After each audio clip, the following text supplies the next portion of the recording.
S Vijayakumar, നമ്മൾ India ക്യാമ്പിൻ്റെ പ്രതീക്ഷകൾ നിരാശകൾ പറയുമ്പോൾ എസ് വിജയകുമാർ, സി കൃഷ്ണകുമാർ പൂജാരി, വിജയകുമാർ, ഈ പോളിംഗ് ശതമാനത്തിൽ അത്ര കണ്ട് കുതിപ്പില്ലാത്തതിനെ സ്ഥാനാർത്ഥി കാണുന്നത് എങ്ങനെയാണ് വിജയകുമാർ?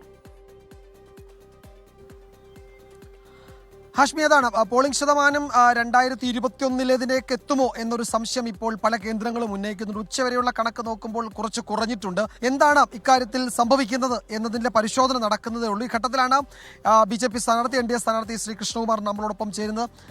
ഈ പോളിംഗ് ശതമാനം കുറയുന്നുണ്ട് എന്നൊരു ആശങ്ക പലരും പങ്കുവയ്ക്കുന്നുണ്ട്. ഇപ്പോൾ താങ്കൾ എനിക്ക് തോന്നുന്നു ഒട്ടുമിക്ക ബൂത്തുകളിലും ഒന്ന് ഓടി പോയിട്ടുണ്ടാകുമല്ലോ. എന്താണ് ഒരു ഫീല്? പാലക്കാട് നിയോജക മണ്ഡലത്തിൽ മാത്രമാണ് ഹോളിഡേ ഉള്ളത്. പാലക്കാട് നിയോജക മണ്ഡലത്തിൻ്റെ പുറത്ത് ജോലി ചെയ്യുന്ന ആളുകൾ യഥേഷ്ടമുണ്ട്. ഇപ്പോൾ നിയോജക മണ്ഡലത്തിൽ തന്നെ പാലക്കാട് ടൗണിലുള്ള പ്രൈവറ്റ് സ്ഥാപനങ്ങളിലൊക്കെ ജോലി ചെയ്യുന്ന ആളുകൾക്കൊന്നും ഹോളിഡേ ഇല്ല. കഞ്ചിക്കോട് വ്യവസായ മേഖലയിൽ ജോലി ചെയ്യുന്ന ധാരാളം ആളുകളുണ്ട്, അവിടെ ഹോളിഡേ ഇല്ല. അപ്പോൾ കാലത്ത് ജോലിക്ക് പോകുന്നതിന് മുമ്പ് വോട്ട് ചെയ്ത ആളുകളുണ്ട്. അതിനുശേഷം ലീവ് ഒഴിവാക്കാനായിട്ട് വൈകിട്ട് പെർമിഷൻ വാങ്ങിയിട്ട് 1 മണിക്കൂറോ 2 മണിക്കൂറോ പെർമിഷൻ വാങ്ങിയിട്ട് വരുന്ന ആളുകളുണ്ട്. അല്ലെങ്കിൽ 6 മണി വരെ പോളിംഗ് ഉണ്ട്. 4 മണിക്ക് ഇറങ്ങിയാൽ 4:30 പാലക്കാടെത്താം. അവർക്ക് 6 മണിക്ക് മുമ്പായിട്ട് വോട്ട് രേഖപ്പെടുത്താമെന്ന് വിചാരിച്ചിരിക്കുന്ന ആൾ വരും ഇനിയും. അപ്പോൾ എൻ്റെ അനുഭവം വെച്ചിട്ട് ഒരു 4 മണിക്ക് ശേഷം നല്ല ക്യൂ എല്ലാ ബൂത്തുകളിലും വരും. ഈ പോളിംഗ് ശതമാനം കുറയും. പോളിംഗ് ശതമാനം കുറയാൻ സാധ്യതയില്ല. പോളിംഗ് 70% കൂടുതൽ പോളിംഗ് വരും. BJPയെ സംബന്ധിച്ച് പോളിംഗ് ശതമാനം കുറയുന്നതിൽ എന്തെങ്കിലും ആശങ്കയുണ്ടോ? ഞങ്ങൾക്ക് ഒരു ആശങ്കയില്ല. കാരണം ഞങ്ങൾ വളരെ കൃത്യമായിട്ട് ഞങ്ങൾക്ക് ലഭിക്കേണ്ട വോട്ടുകളെ സംബന്ധിച്ചുള്ള ലിസ്റ്റും മറ്റുമൊക്കെ ഞങ്ങൾ തയ്യാറാക്കിയിട്ടുണ്ട്. ഞങ്ങൾക്ക് ലഭിക്കേണ്ട വോട്ട്, ആ വോട്ടുകൾ പോൾ ചെയ്യിപ്പിക്കുക എന്നുള്ളത് ഞങ്ങളുടെ പ്രവർത്തകർ കൊടുക്കുന്ന നിർദ്ദേശമാണ്. അത് കൃത്യമായി പാലിക്കപ്പെടുന്നുണ്ട്. പുറമേ ജോലി ചെയ്യുന്ന ആളുകളെ പോലും, ഔട്ട് സ്റ്റേഷൻ വോട്ടർമാരെ പോലും ഞങ്ങൾ കൊണ്ടുവന്ന് വോട്ട് ചെയ്യിപ്പിക്കുന്നത്. അതുകൊണ്ട് ഞങ്ങൾക്ക് ആ ആശങ്കയൊന്നുമില്ല.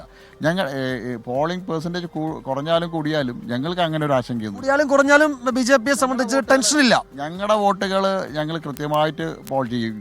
അത് 6 മണി കഴിഞ്ഞാൽ ഞങ്ങൾക്കറിയാം. ഞങ്ങളൊരു പാരലൽ വോട്ടർ പട്ടിക തന്നെ എല്ലാ ബൂത്തുകളും തയ്യാറാക്കിയിട്ടുണ്ട്. ഞങ്ങൾക്ക് ലഭിക്കേണ്ട വോട്ടുകളെ സംബന്ധിച്ച് സഭയിലും ആ പ്രതീക്ഷ തന്നെ.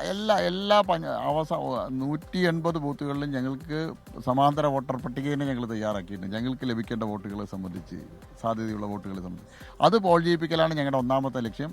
അതിൽ ഞങ്ങളുടെ പ്രവർത്തകർ വിജയിക്കും. അതുകൊണ്ട് ഞങ്ങൾക്ക് ആശങ്കയില്ല.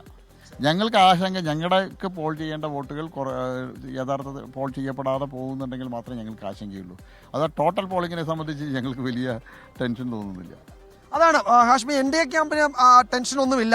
BJP കേന്ദ്രങ്ങളിലെ പോളിംഗ് നന്നായി നടക്കുന്നുണ്ട്, അതിൽ ടെൻഷനില്ല. ആകെ പോളിംഗ് അല്ല BJP കണക്കിലെടുക്കുന്നത്, BJP കേന്ദ്രങ്ങളിൽ പോൾ ചെയ്യപ്പെടുന്നുണ്ടോ എന്നുള്ളതാണ്.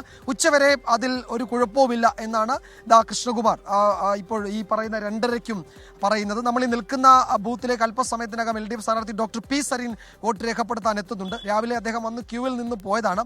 2:30-ക്ക് എത്തും എന്നാണ് ഒടുവിൽ വിളിച്ചപ്പോൾ അറിയിച്ചിരിക്കുന്നത്. അദ്ദേഹം ഇങ്ങോട്ടുള്ള യാത്രയിലാണ്. അല്പസമയത്തിനകം ഈ കുറഞ്ഞ പോളിംഗ് അല്ലെങ്കിൽ ശതമാനം കുറയുന്നതിൽ എന്തെങ്കിലും ടെൻഷൻ ഇടത് ക്യാമ്പിനുണ്ടോ എന്ന് നമുക്ക് സരിനോട് തന്നെ ചോദിക്കാം. അദ്ദേഹം അല്പസമയത്തിനകം എത്തും ഇവിടേക്ക്. ഓക്കെ വിജയകുമാർ, ഇപ്പോൾ BJP സ്ഥാനാർത്ഥി സി കൃഷ്ണകുമാർ പറയുന്നത് പോളിംഗ് ശതമാനം കൂടിയാലും കുറഞ്ഞാലും ഞങ്ങൾക്ക് ആശങ്കയില്ല, ഇന്ത്യ ക്യാമ്പിന് ആശങ്കയില്ല എന്നാണ് പറയുന്നത്. അതിന് കാരണമായി കൃഷ്ണകുമാർ പറയുന്നത് BJPയുടെ ഓൺ വോട്ട്, NDAയുടെ ഓൺ വോട്ടുകൾ അത് പോൾ ചെയ്യപ്പെടുന്നുണ്ട്, അത് ഉറപ്പിക്കുന്നു മുന്നണികൾ, സ്ഥാനാർത്ഥികൾ.